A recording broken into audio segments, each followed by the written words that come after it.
Morning, everybody. Reminded of the Packers win last night that the game's not over until the game's over.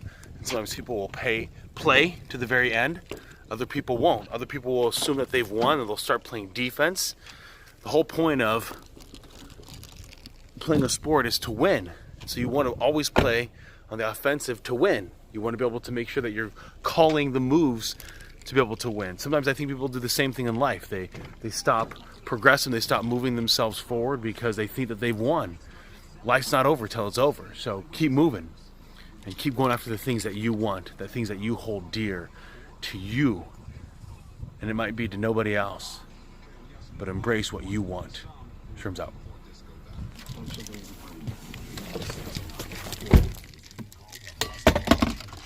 Hey there, everybody. In the podcast today, I talked about how in a career progression, a lot of times people don't know what they want. So a lot of times it's easier to start with what you don't want.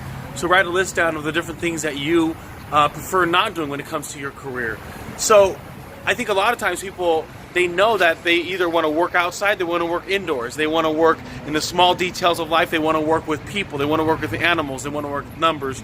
And that helps you eliminate a lot of the things that you don't want to be doing, and then it narrows down what you do want to be doing. And there's a multitude, if you like numbers, there's a multitude of ways that you can take that to actuarial science, to accounting, to finance, to analysts, to banking, and a multitude of industries. So, you know, there's accountants that work for larger institutions in the accounting world. There's a lot of people that work with numbers for companies and departments. And so it becomes really important when we identify what we really want, and sometimes it starts with what we don't want.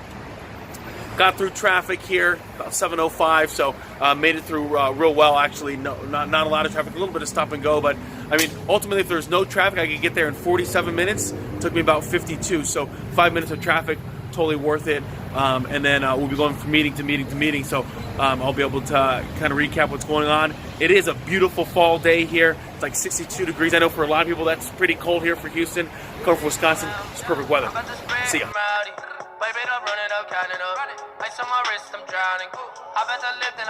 Hey there, everybody. Vlog here, end of the day. Had some great meetings. Really went from back to back to back today. So let me just recap. Started off the morning, came to the office, got some email stuff done, really planned out my day, read through my daily goals, my life goals. There's 96 of them. Again, I find it extremely powerful to reread my goals on a daily basis to help myself move forward in a way that's meaningful for myself. The next one is I had a meeting with someone that's in my industry. I find it very important to go from the adage, I think it's the Godfather, keep your friends close and your enemies closer. So I want to know what other people are doing in the industry, and what I find for myself is all the activity that I'm doing, the ambition that I have, and then matching that ambition with effort is actually going to be able to help me run past my competition. So they truly aren't competition. A lot of times if you're in the front of the race, you don't look back, you just keep moving forward. So it's good to be able to just meet with another person in the industry, see what they're doing, what they're going through, what's their successes, what's their things that they're struggling with. Then after that meeting, came back here, had 2 interviews back to back. One was very ready for the conversation, had done some research from the first initial interview, and the other person had a really awkward body language, didn't look eye to eye, wasn't prepared to ask any questions. And not to mean that you have to have this these 20 questions ready to go. This isn't Jeopardy. This isn't a game show. There should be things that start triggering into your mind to ask and to want to be able to move forward and be better for yourself. And also the lack of eye contact makes it quite awkward to have that interview with someone, because it shows a lack of genuineness, lack of sincerity, and also a lack of confidence, which ultimately we want in that particular role that we're looking for. After that, I went to a chamber committee meeting. I was pretty tired, just so you know. I was kind of nodding off a little bit. Hopefully I didn't make any sounds like I was sleeping. I bet if people looked over though, they could probably see a little bit of this. I want to be able to add value in those committee meetings, and this one is for the golf outing that's going to be happening in April with the Houston West Chamber of Commerce. And my area that I want to add value is on the marketing side, getting some of the footage, the photos of last year, putting it into like a montage of 30 or 60-second videos, and then start blasting those on social.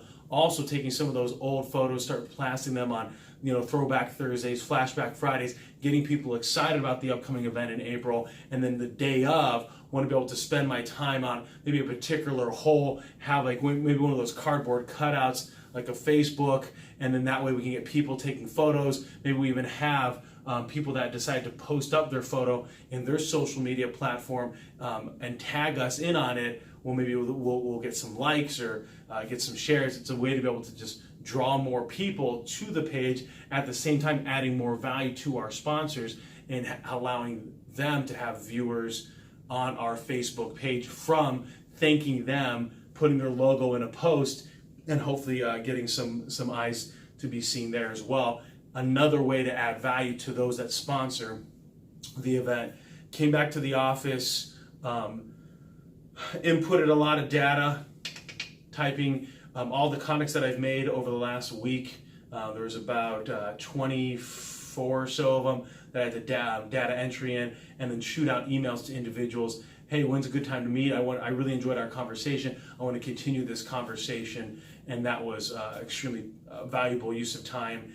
And finished it off then with planning out my week, looking at some other things that I might want to be doing. Maybe look at doing some seminar in regards to business, inviting businesses from the Houston West Chamber of Commerce, also creating a Facebook invite and getting people here to the office to talk about, growing your business, and also want to be able to launch the Success Principles, really a book club, getting people to come into the office, and I can actually use the Houston West Chamber as a conduit to be able to encourage people to from the members of the chamber to come to the event. So that'll be something that I'm looking forward to doing here in, we're already in mid-October, so I'm already looking at basically the first part of November to start doing some of these on Fridays, and make it really consistent that every Friday once a month going to be doing this, the Success Principles. Every Friday once a month going to be doing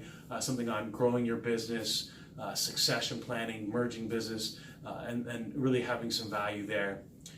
The other one is looking for some strategic alliances to be able to add value to the team that's already here, looking at bringing in someone from the bank side of things to talk about some of the value that they can bring to the table, and then also looking at maybe an accountant or an attorney talking about their value to us as an organization. I look for strategic alliances where not only can I give to them from the standpoint of a referral or potential business, but then they can give the same back to me. And that way it's a I pat your back, you pat mine kind of a scenario. In those kind of alliances, I find that I need to take the driver's seat and give first and give often in order to keep that relationship strong and vibrant. Shrums out. Have a good night. What's that? Oh, no problem. Yeah, I'll see you. All right. Had a productive day. Felt good about that. Ended up getting in 10 sets, 10 reps each on shoulders. That was helpful. Someone did mention that I should probably get another 35-pound dumbbell in order to be more efficient with time. Instead of alternating, then I can really alternate back and forth a little bit easier. And that's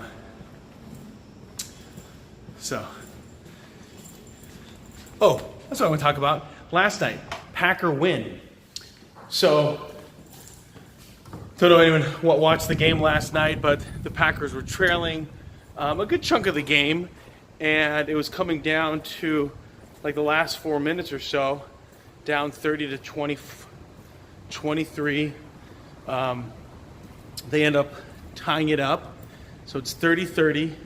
But in order to tie it up, we have missed a crucial fourth down, but was able to intercept it in the next series of downs, and then was able to march down the field, get a touchdown, and then stop them, come back, and march down again with very, very few seconds to go. Well, excuse me, it's on that interception. So it's 30-30, interception. Now we're coming back. That's the recollection. And was able to then convert. And it was off of Mason Crosby, who had one of the worst performances probably of his career in the NFL, where he was 1 for 5 with extra points, I think, and field goals. So not a good showing on Sunday, but then was able to come out the following week on Monday and deliver. He was 4 for 4, and it was crucial in the win. And I'm reminded of kind of two things. Number one, the game's not over till it's over. Keep playing until the whistle blows. And number two is, even off of the worst circumstances, maybe your worst game, you can still have success. Continue to move forward like you can win, and that you've always been a winner. Sherm's out. Okay, wanted to just share this with you. End of the day, had to stop off at CVS and get a Monster because I started getting pretty tired on the ride home. About an hour, 15 minutes through the old traffic. A little bit boring. But luckily I was able to listen to some spiritual talks. I want to be able to make sure that I'm a 360-degree version of myself, balanced. I'm able to listen to books, audio, and also some spiritual enlightenment, some spiritual food on the ride home. What do you guys play? Sherm's out.